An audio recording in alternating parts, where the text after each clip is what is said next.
They call me friend. They call me brother. They call me son. Each and every one of them loves me from the bottom of their hearts, and I hate them for that.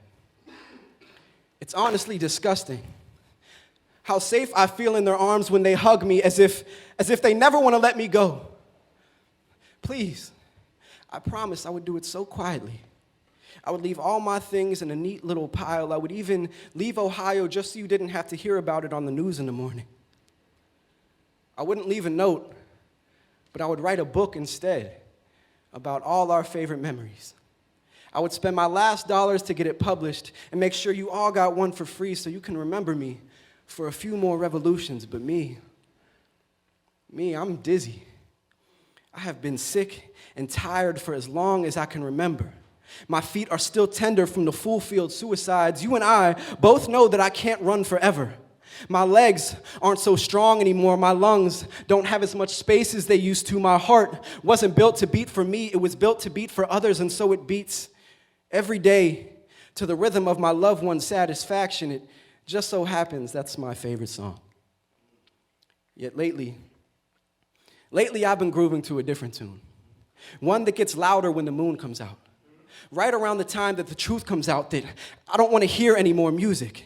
I'd rather find asylum in the sanctity of silence that comes when we cease to exist. And I know off rip that may sound a little bit crazy. I might sound lost, and I've been meaning to get everything back together, but the more time I spend here, the more gear I gather, the more baggage I have to carry around, the harder it is for me to keep track when I hit the ground and have to recollect all of my belongings. I have been longing to reach the top every time I begin to ascend. I've been reaching for that checkpoint just so I don't have to do it again, yet each time I approach that threshold, a friend is there to remind me that it doesn't come so easy. That extra weight you carry doesn't fade away when you do. It only gets transferred to all of those who knew you. That energy can be harnessed, it can be nurtured, it can be replicated, but it can never be created nor destroyed. Its displacement can take shape of voids in space, perhaps bedrooms or dinner tables or family photos or hand-me-down hoodies, but never in the hearts of those it was shared with. It will only exist as dark matter.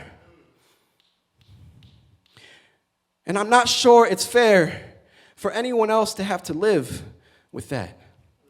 The force of something they aren't even sure is real. And I don't want to be that uncertainty. I don't want to be that dead space in your heart. I just want to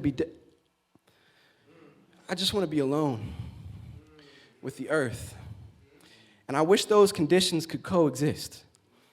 I wish this was more of a puzzle than a problem. I wish the solution was a little more straightforward so we could move toward infinity without the possibility of any negatives, but I'm positive that the love I have for myself can't be any less than the love you have for me. It has to be greater than, or at the very least equal to, all the compassion you share, the patience you exude, the exponential levels of gratitude expressed outside the parentheses. You see, I'm starting to understand that my personal commitment comes first in this order of operations. And without it, any transference of love is just a false equation. I wish you didn't make me out to be the studious type. I wish you never cheered me on. And I hate that you're always right, that I do have so much more life to live. I do have so many people who love me, and so many people who would drop tears to earth on the day that I left. The ground would get wet, and truth be told, I don't want to be the mud you track through your homes. So for the sake of keeping your carpet clean, I'll wake up every morning and dust myself off. I'll do so a little bit earlier than I'm used to tune my heartstrings and produce the music you so love to move to keep you safe from being crushed by the weight of the lack of my existence. I'll take every day to train my heart and soul to be a little bit stronger. I'll take each day a little bit harder.